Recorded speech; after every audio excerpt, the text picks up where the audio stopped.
Updating video plugins for the M1 Macs? Selling video plugins on the App Store? This is MacVoices. This edition of MacVoices is supported by the MacVoices Dispatch, our weekly newsletter to keep you up on all the latest from MacVoices. Watch or listen to MacVoices straight from your email client. Sign up at macvoices.com/newsletter and stay up to date.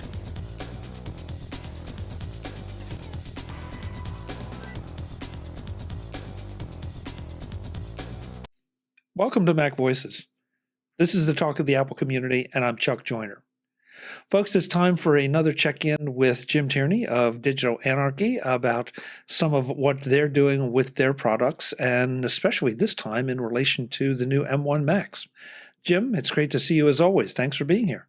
Yeah, thanks, Chuck. So the M1 Mac seemed to be the hot news. I mean, even though it's been now a couple months out, I'm still hearing from people that are just blown away by the performance of the minis and even the MacBook Air. One of the big things is, of course, for video production, we're all interested in what software is going to be optimized for the M1 and what's running in Rosetta 2. My understanding is that the Digital Anarchy stuff is now M1 ready or is about to be M1 ready? Yeah, we have betas of the plugins out there, and they seem to be working pretty well. So it's there. And I mean, performance-wise, we're not seeing it. I mean, it's good for a Mac Mini, I guess, but like on the video editing side, it's kind of like performance is okay, but it's interesting that I find it interesting that so many people are out there like talking about the M1 speed when it's like, for video editing, especially if you're doing GPU effects, it's fair to middle at best. Well, that's what I've heard, that if you have the effects plugins that require a GPU, then you're not going to see that. Anything that is not the case, though, with the GPU, they're getting great, according to what I've been told by friends and from what I'm reading, that they're getting pretty good performance out of machines that traditionally would not have been thought of to be used for any significant video editing. Okay. So I don't know. Yeah, so some of the reviews I've seen, they like talked a lot about how fast the browser is, like their web browser. I'm like, okay, that's cool, but like really? I don't know, but yeah, for on the GPU side, it's all right, but it's if you're expecting iMac Pro performance out of it, it's probably not going to happen. Oh, I don't know that that's a realistic expectation. Yeah. How many hoops did you have to jump through? I guess is the best thing to say to make it M1 compatible. It wasn't too bad. It was easier than the PowerPC to Intel transition. I guess you would kind of expect that since it's Apple's own chips and they've been using them for a while on the mobile side. So, but it still took a couple months of work to get them to where they are now. And then, it's probably going to be, a bit more to, really polish them up. But for the most part, they seem to be working pretty well. So, we're pretty happy about it. It definitely wasn't, a 2-hour recompile to get them working. But a couple months and,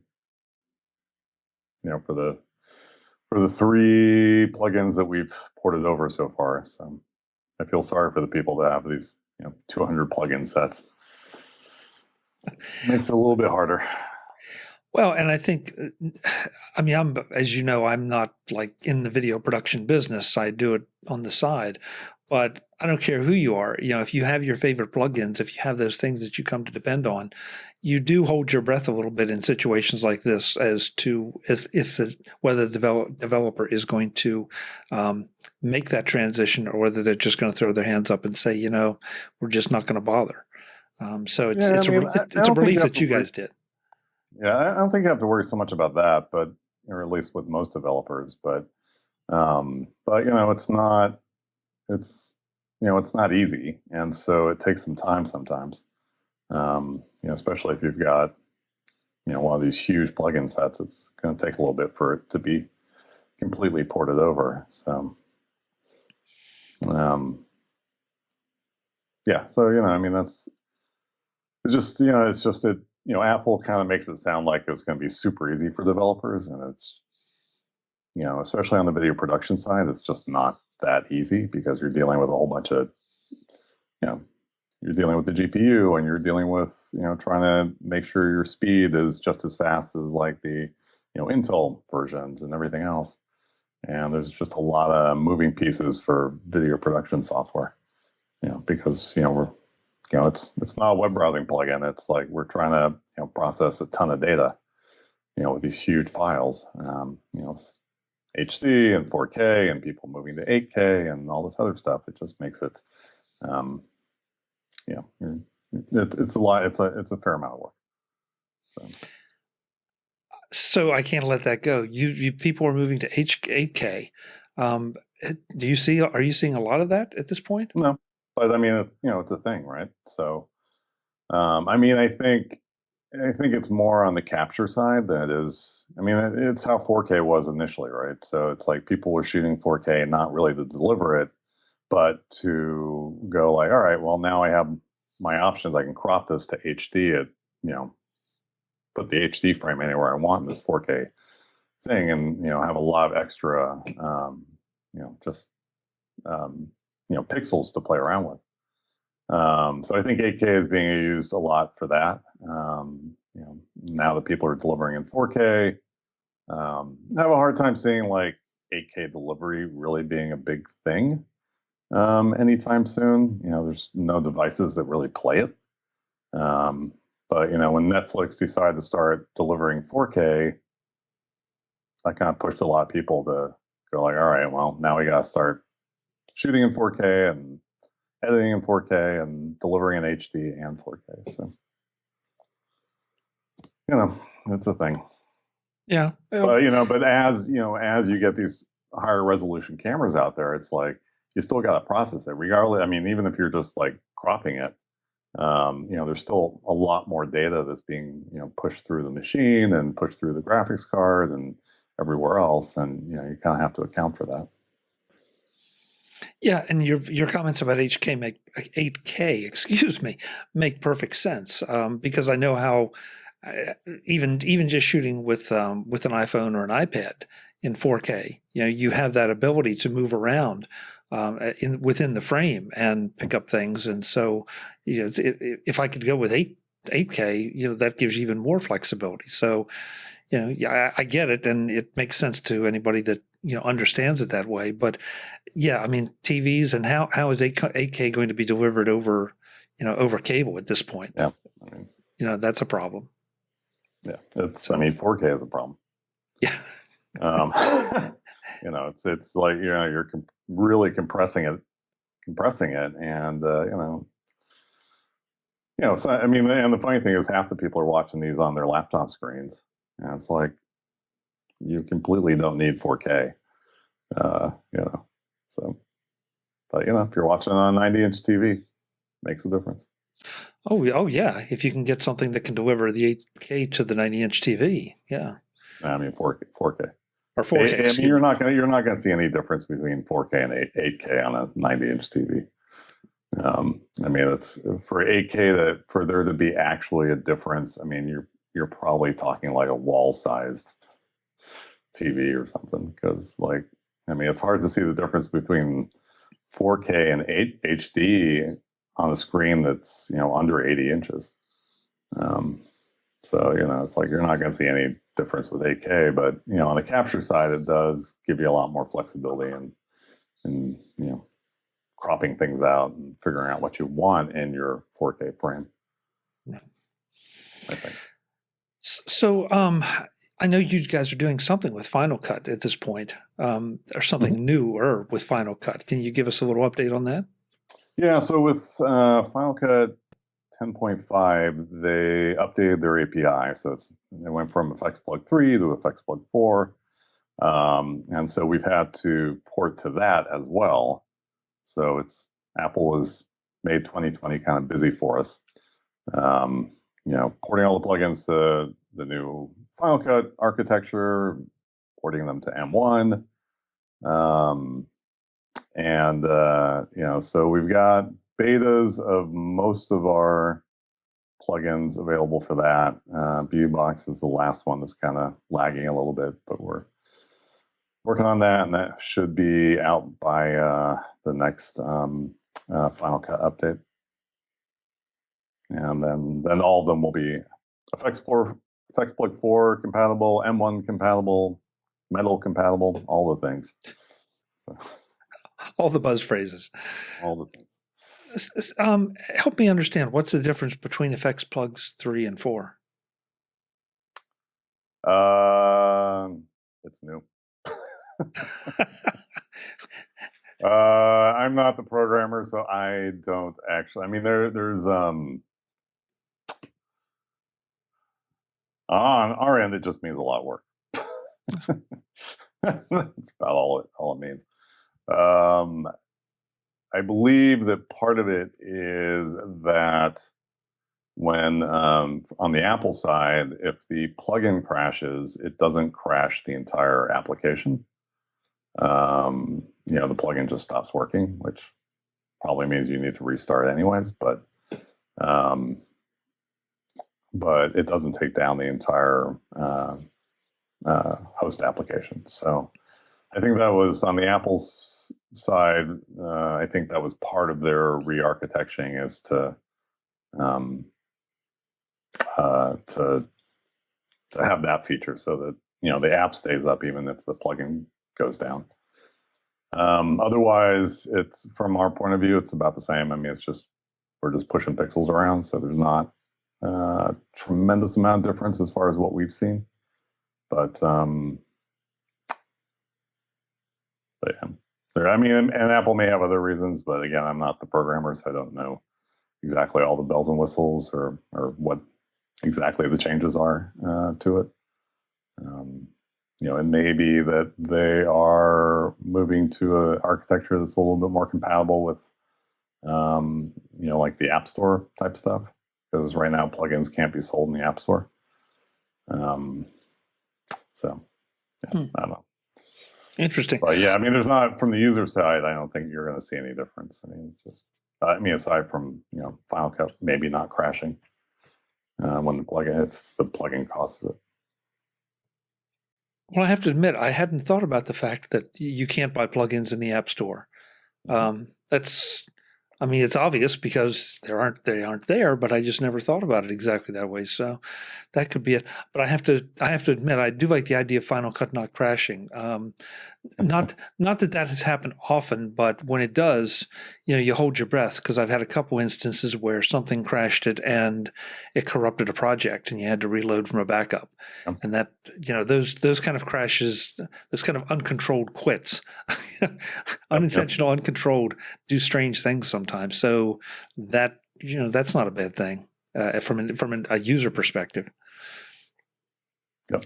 So yeah, no, yeah, totally. But yeah, I don't think there's a whole lot of difference aside from that. But there may be. I mean, but again, I'm not the engineer, so I'm not that familiar with all the subtle things about it.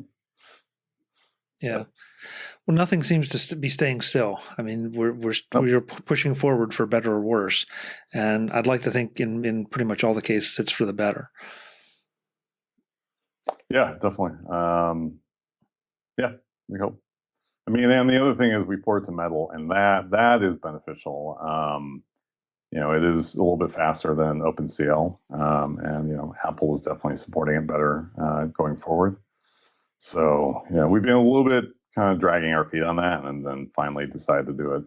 Well, finally got to it, last year. So yeah, between Metal, the new FCP architecture, and the M1 stuff, it was a busy year doing upgrades. Well, it gave you something to do during lockdown. Not what you wanted to hear or anybody else wanted to hear. That's not exactly what we wanted to be doing during lockdown. We got plenty of other stuff. New features would be much, much better. Yeah. But yeah, people don't realize how much work it is to kind of maintain these things. And we did an upgrade with Flicker Free, I don't know, like 3 or 4 months ago, and that was before the M1 and the FCP change came out, and it wasn't really because of that, but we have a lot of people complaining that it's like, well, I'm being forced to upgrade just because I want it to be compatible with FCP 10.5, and it's like, well, yeah, because it's now. We're not going to go back and like port an old plugin, so it's tough sometimes. It's tough trying to figure out where to draw that line in terms of just doing free updates, which we mostly do. Most of the time, it's just free updates. But once we actually rev a product to a new version, then the only thing we're going to do is make changes to that new version, not to the older version. So it's one of the downsides of not doing subscriptions. Everybody wants perpetual licenses. I buy this and I get it forever. But then, the flip side to that is you get it forever, but you don't get unlimited updates forever. Whereas with subscription, you're paying constantly. So yeah, you always have the latest and greatest version. I don't know why that's so hard to understand. Because if I use this example all the time, if you don't want to pay for the upgrades and all, then it's easy. You just freeze your machine right now with all the current versions of everything, and you're set. And you'll be able to do everything you can do now, and maybe your skill set can improve, but you've got it. But if you want the new versions and the new enhancements Apple puts in, if you want the new things that you're putting into your software and to keep it current with what Apple is doing, then somehow you've got to get paid. It's just nothing is free, not unless you raise your prices a whole lot, and nobody wants that. So, that's what subscription is. It's basically raising the prices a lot. And so, it's you can either go that route or you can just do the perpetual licenses, but then there are upgrade fees, and some people get very pissed off about that. But yeah, we've talked to a lot of developers, and so many of them, so many people are trying so many different models to find out what the public likes. And the public got used to things, being perpetual when the pace of change and development was a lot slower. And it's just, that's not the world we live in now. And it's most likely not going to be for the foreseeable future. So somehow, I think it still works most of the time. Like we went about 4 years between paid upgrades for Flicker Free. So, mostly these big changes don't, mostly the changes that happen, are pretty small changes for us. But, every now and then there's ones that are super significant, and we spend a couple months retooling the plugin to get it working. And it's like at that point, it's probably going to be an upgrade fee. It's an awful lot of work, but it's like there's people that someone's always going to be unhappy about something. So I think I want a T-shirt. I don't want perpetual license. I don't want paid subscription. I just want it for free. All right, well, sorry, that's not us. I want a T-shirt with that on. Somebody's always going to be unhappy about something. That's very wise. Unfortunately, true, but very wise. Yeah. But again, if they want you around, if they want your software around, there's got to be some kind of give one direction or another to make sure it works. So, you want somebody on the other end of the support line so you can tell them how unhappy you are about paying for the upgrade. Yeah. Yeah. It's people. Come on, wake up. Hopefully that doesn't make me sound like a totally bitter plugin developer, because it's really just a handful of people. But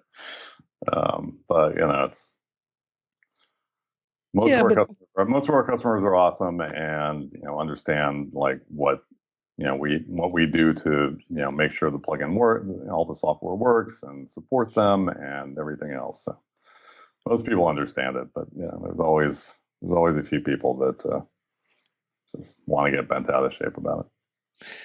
Well, and it's human nature. You can have 10 people pat you on the back and say, great job.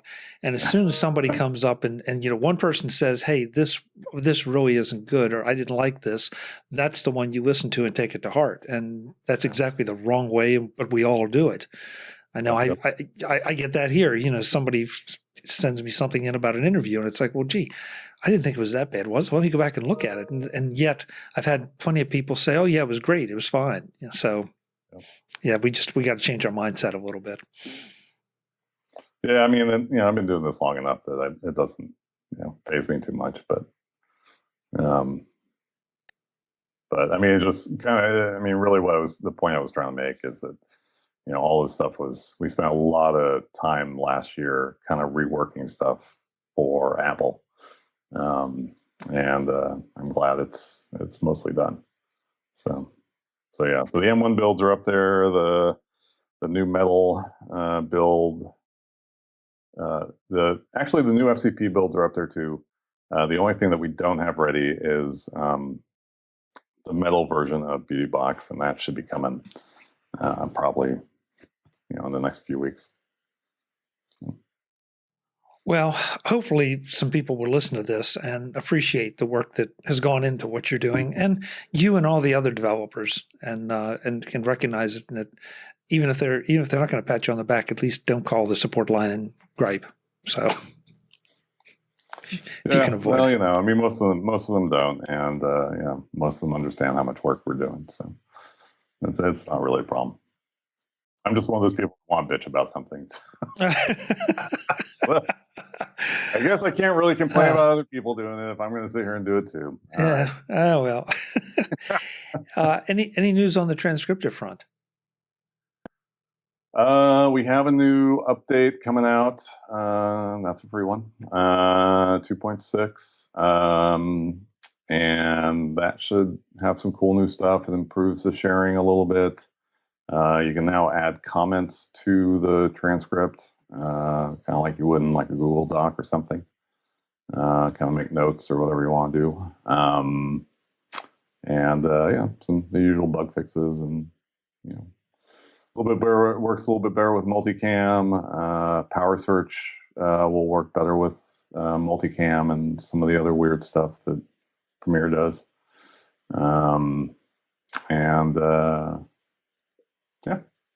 So that's coming out.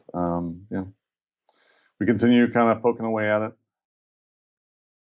Good. Well, just slow and steady wins the race. So you just keep things going. And yeah, it'll be interesting. Adobe has some new caption stuff coming out, so we're kind of waiting to see what the final version of that looks like to figure out the best way for Transcriptive to kind of interact with that and complement it. We are working on enhancing the editing with text functionalities so that you can actually, this is something we've been talking about forever, but we're finally getting our game together on that end, where you can just delete portions of the transcript and then it'll create an edit based on those deletions. I think we showed this to you like a year and a half ago or something. But we're finally getting it going. So that's coming soon. Great. So we have new builds for Metal, for M1, the new Final Cut plugin architecture. We have Transcriptive. There's a lot going on with Digital Anarchy. Yeah, we're staying busy. Yeah, we're all just hanging out in our house, coding away. Well, we do appreciate it, Jim. Tell the team. Some of us really do appreciate you guys. We're all getting a bit stir crazy, but but we're hanging out. Sounds good. Yep. We'll come back anytime and keep us updated. We always appreciate it, and looking forward to seeing what comes next. Awesome. Thanks, Chuck. I appreciate it. Thank you.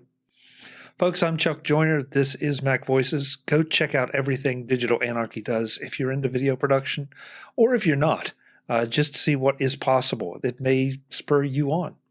Until the next time, and as always, thanks for watching. Visit MacVoices.com for show notes and to connect with Chuck on social media. Get involved in our Facebook group or like our Facebook page, and get more out of your Apple tech with MacVoices Magazine, free on Flipboard and on the web. And if you find value in it all, consider supporting us through either our Patreon campaign at patreon.com/MacVoices or by making a one-time donation via the PayPal link on our front page and in the show notes of each episode. You will join these fine people who help bring you Mac Voices.